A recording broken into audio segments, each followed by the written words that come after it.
$450 million. That's what Microsoft, SoftBank, and the Qatar Investment Authority handed to a single startup, a company that called its CEO the Chief Wizard and named its AI assistant Natasha.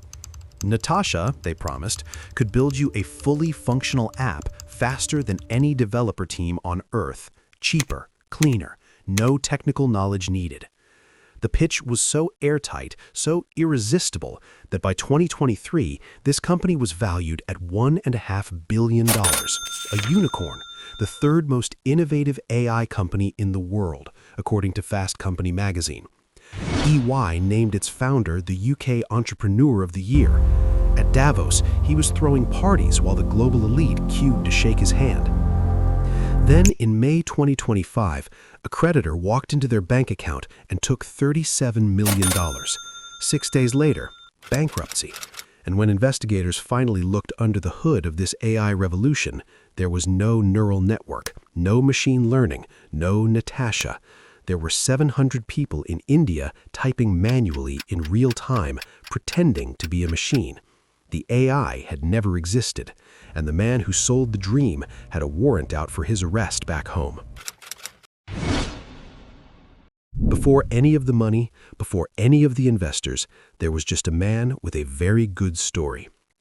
Sachin Dev Duggal grew up in India, went to university in the UK, and by the mid-2000s was already building tech companies.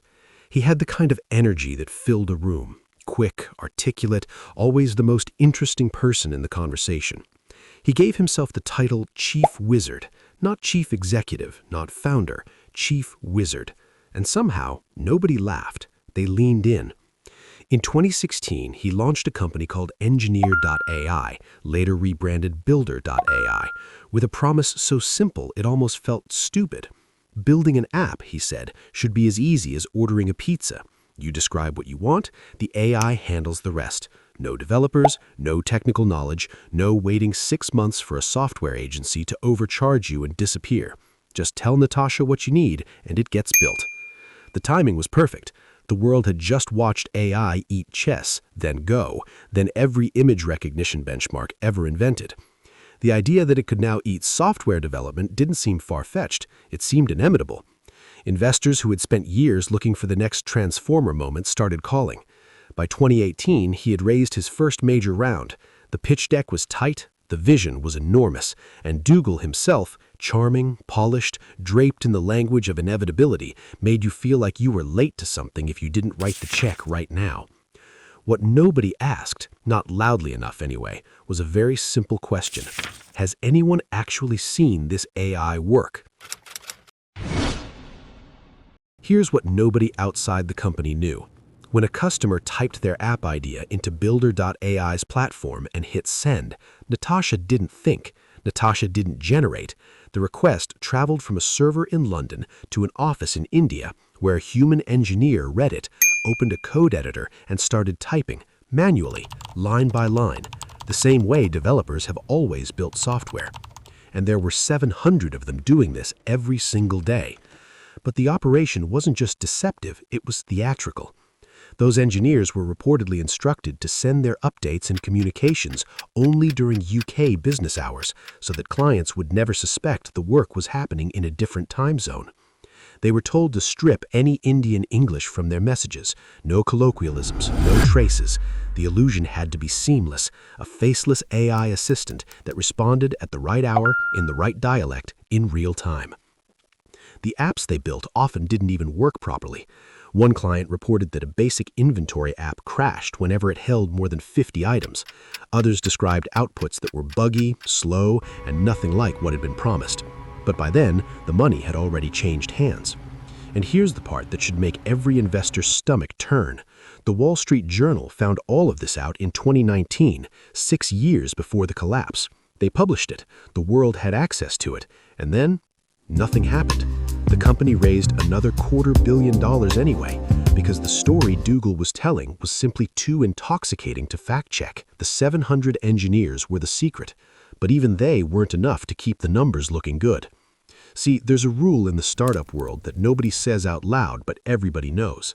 Your product can be broken, Your team can be a mess, but your revenue number, the amount of money customers are paying you, that has to keep going up, because that's the only thing standing between you and your investors asking very uncomfortable questions. Builder.ai's revenue number looked incredible. By 2024, they were telling investors the company was pulling in $220 million a year. For context, that's the kind of number that makes a venture capitalist stop scrolling and sit up straight. The real number was $55 million. So where did the extra $165 million come from? According to Bloomberg, they essentially made it up. There was an Indian media company called Verse Innovation, the people behind Daily Hunt, one of India's biggest news apps. Between 2021 and 2024, Builder.ai and Verse allegedly kept sending each other invoices. Builder pays Verse, Verse pays Builder.ai back. Same money going in circles for services that never actually delivered. It's the financial equivalent of two people handing each other the same 20 rupee note back and forth and calling themselves rich. And here's where it almost gets absurd. Microsoft had invested in both companies, so the same investor was sitting across the table from two founders, watching his own money get passed between them, thinking he was watching two separate businesses grow. By early 2025, a new CEO had come in and commissioned an internal audit.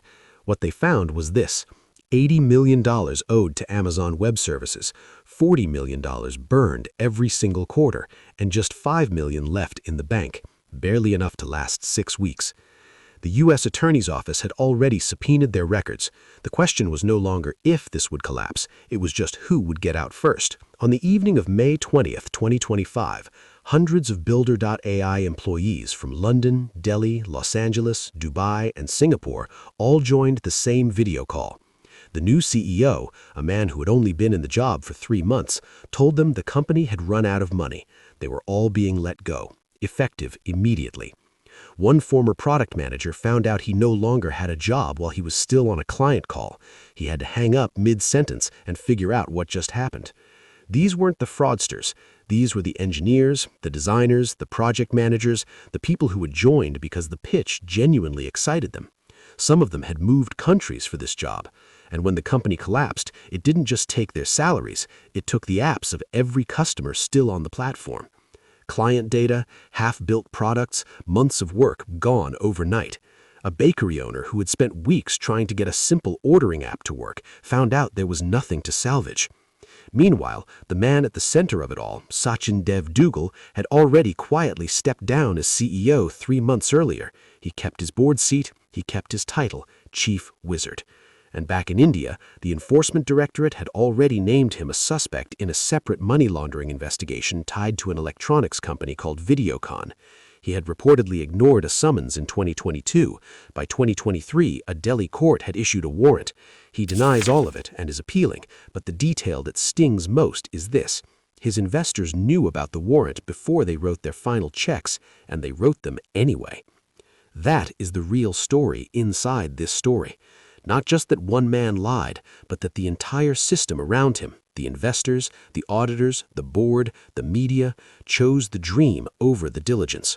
Because when the AI bubble is expanding and valuations are climbing and everyone around you is getting rich, asking whether the AI is actually real feels like a very awkward question to ask out loud. Until one day, it's the only question that matters.